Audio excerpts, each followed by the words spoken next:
Good morning, good afternoon, good evening, wherever you may be. Welcome to EnglishEverest.com IELTS Task 1 Writing Lessons with me, Trevor Gordon.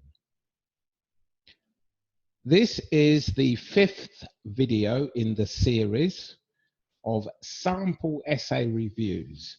As I mentioned in previous videos, it's a very good idea. In fact, I think it's essential for you to look at good sample essays and also bad sample essays to get an idea of what you need to produce to get the band score that you want.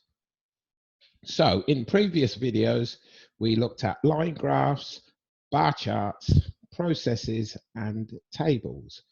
So in today's video, we're going to look at pie charts.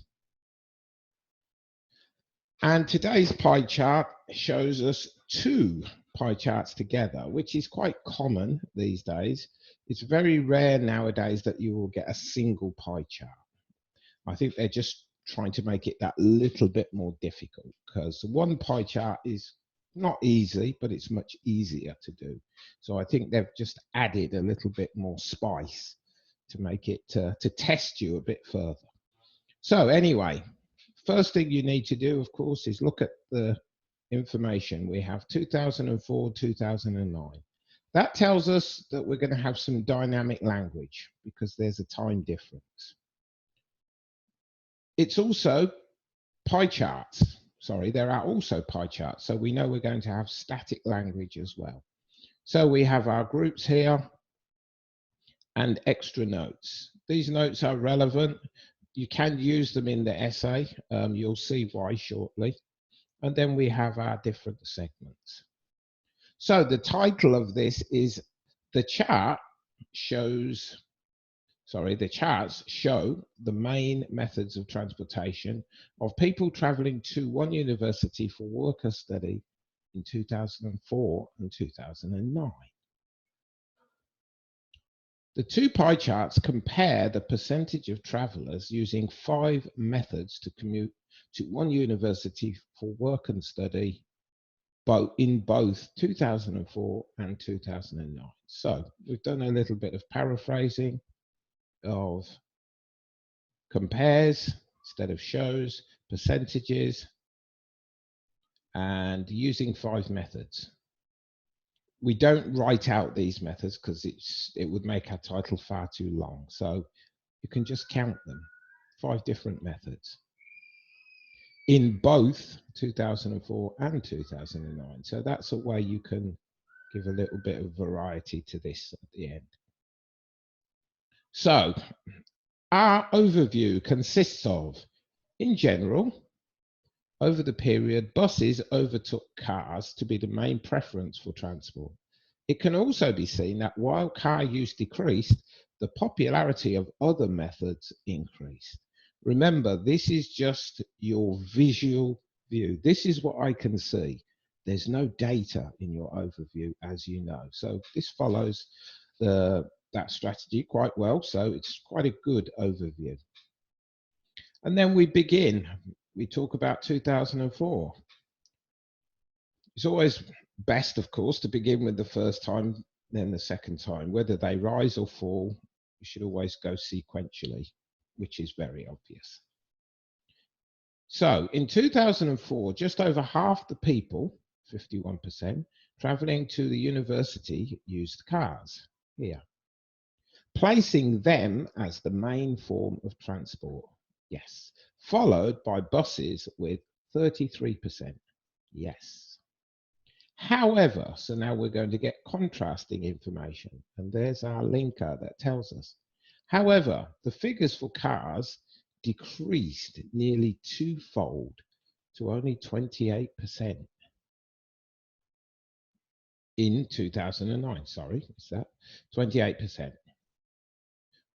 Witnessing a reverse trend, by 2009, the percentage of bus-based travelers rose by 13%, 33 to 46. This could be attributed to the installation of a new bus stop in 2006 and car park modifications at the university in 2008. Now, we're not saying this is directly because of this, because we don't know, but these two things probably contributed to it. So we say could. Never use a statement, unless you know it to be true. The information tells you it's true.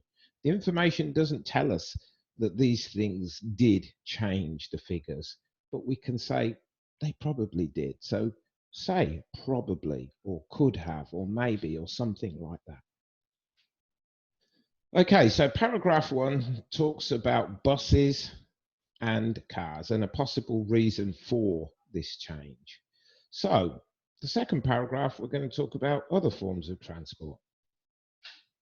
An upward pattern was observed in the proportions of pedestrians, train passengers, and bike riders. Marginally, more people chose the train or went on foot from 2004 to 2009. Okay, so more people went on foot, 1%. And train, walking is 4% to 6%, sorry. Train is 3% to 4%, so marginally more people. Accounting for percentages of less than 6% of the overall total. So 6% is there between 2004 and 2009. However, a more substantial rise of 9% to 16% was seen in bicycle use, 9% to 16%. And there we have it. We used 191 words, which is at the limit of what we should do. Remember, minimum 150. You can go over that, of course. That's fine. This essay is nicely balanced. It actually groups the data well. And what it does is it splits it into the two main factors, cars and buses, and it talks about them in both periods. 2004 compared it to 2009. Buses, 2004 compared to 2009. So all the comparisons were put in there. And the same thing was done for the second paragraph. So it's made it a lot easier to understand. Okay, so for most pie charts in the exam these days, as I've mentioned, there are usually 2 or more charts together. There only used to be 1, but this has changed. So be prepared for at least 2 charts. The language used in this type of chart is a mixture of dynamic, time, and static comparison. You can talk about how things increase or decrease, but also compare information between groups and charts. So these are this is your legend, and there's the color coding. So you can look at them, stop the video or review the video again, and you can see how to use them. So make sure you know the difference between dynamic and static, very important. You don't want to write a static essay using dynamic language and vice versa. Okay, that's the end of the lesson. Please subscribe to the channel, like it, comment on it, click the notification button when you subscribe so whenever a new video is released, you will be notified immediately. Visit our website, also book lessons with us at booking.englisheverest, which is a link directly to our booking site here. And we also have a Chinese website for any Chinese customers who want to do general studies. We do any kind of studies, but the main focus is IELTS followed by TOEFL, but we do any type of English. So we look forward to seeing you, and look out for the last video in the series, which is about a plan or diagram.